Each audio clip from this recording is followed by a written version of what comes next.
Democracy और विपक्ष को बचाने के लिए बीजेपी सरकार के खिलाफ आर पार का हम ऐलान करते हैं।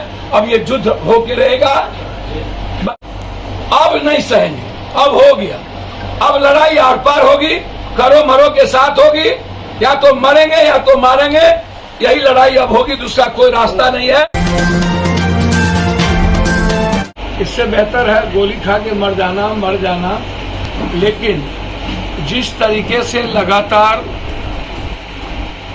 स्वायत्त संस्था को इस्तेमाल करके विपक्ष और लोकतंत्र की आवाज को खत्म किया जा रहा है और सीबीआई ईडी से डरा कर 2024 का चुनाव, कर्नाटक का चुनाव लड़ने की तैयारी की जा रही है, इसके लिए देश के सारे विपक्ष को गोलबंद होकर भारत बंद का निर्णय लेना चाहिए, या नहीं तो भारत सरकार की संस्थाओं जो रेलवे है या अन्य चीजें हैं उसको हमें रोकना चाहिए।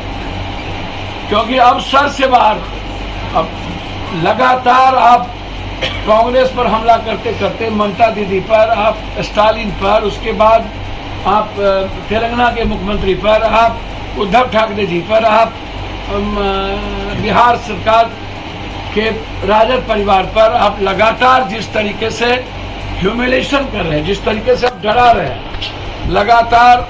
अब अरविंद केजरीवाल जी, पहले आपने दो मंत्री, अब अरविंद केजरीवाल जी को आप चैट दिखाते हैं, उसको आपने सीबीआई कल बुला लिया।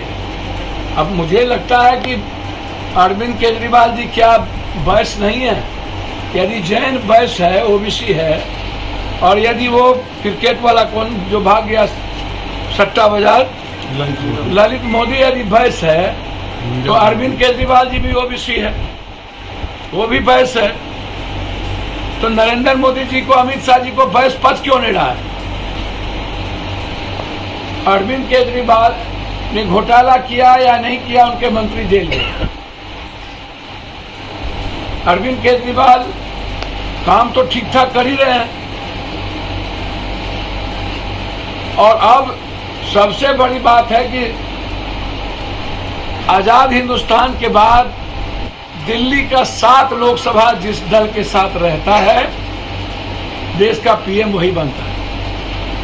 अब इसकी छटपटाहट यह है कि अरविंद केजरीवाल, राहुल गांधी एक हो गए तो एक भी सीट हम नहीं जीतेंगे। तो पहले अरविंद केजरीवाल को बड़ी फंसा लो। हम और हमारी पार्टी अरविंद केजरीवाल को राहुल गांधी जी के बाद और राहुल गांधी जी के घर को जिस तरीके से इन्होंने खाली करवाने का प्रयास किया है, यह अनडेमोक्रेटिक है, यह डेमोक्रेसी इसकी इजाजत नहीं देती है।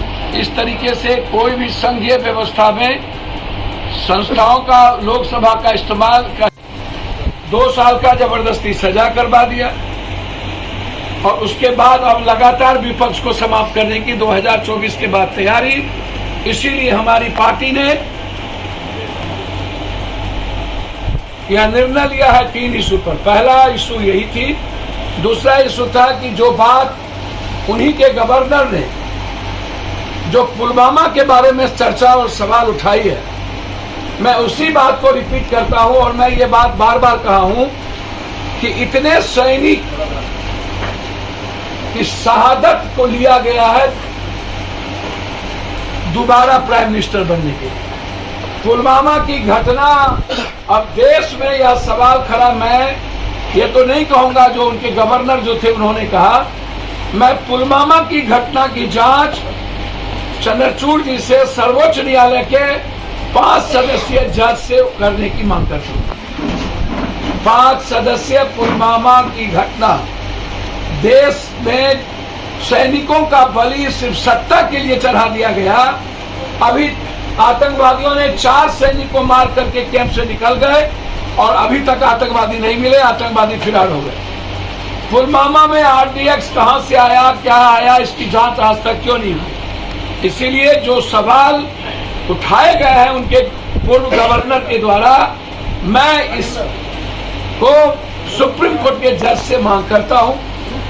तीसरा, बाहर चला गया सीबीआई ईडी के द्वारा पूरे देश की डेमोक्रेसी को खत्म, 2024 के चुनाव लड़ने की तैयारी, राहुल गांधी, ममता दीदी से लेकर तेलंगाना से लेकर के महाराष्ट्र, बिहार और अब अरविंद केजरीवाल, मतलब दिल्ली का सीट जीतने के लिए अरविंद केजरीवाल को टारगेट करना यह डेमोक्रेसी के लिए खतरा है।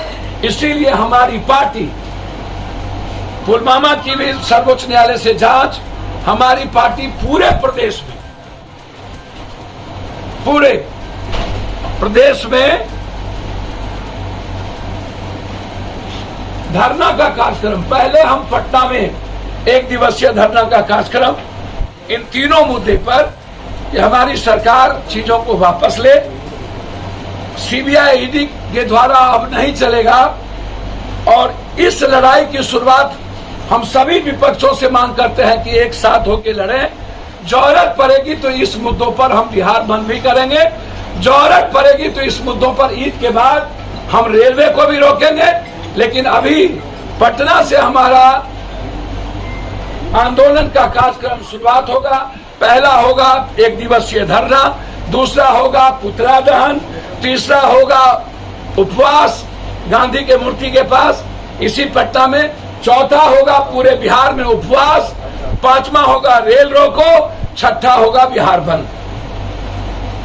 अब नहीं सहेंगे, अब हो गया, अब लड़ाई आर पार होगी, करो मरो के साथ होगी, या तो मरेंगे या तो मारेंगे, यही लड़ाई अब होगी, दूसरा कोई रास्ता नहीं है। डेमोक्रेसी और विपक्ष को बचाने के लिए बीजेपी सरकार के खिलाफ आर पार का हम ऐलान करते हैं। अब ये युद्ध होके रहेगा। साईं हॉस्पिटल, चुन्नी, Chhatapur, ward number 1, Supaul. Mobile number 7061509641। हमारे यहाँ पित्त की थैली की पथरी, अपेंडिक्स का ऑपरेशन, हर्निया और डायग्नोस्टिक यानी दूरबीन द्वारा पेट की जांच व लेप्रोस्कोपी ऑपरेशन के अलावा भी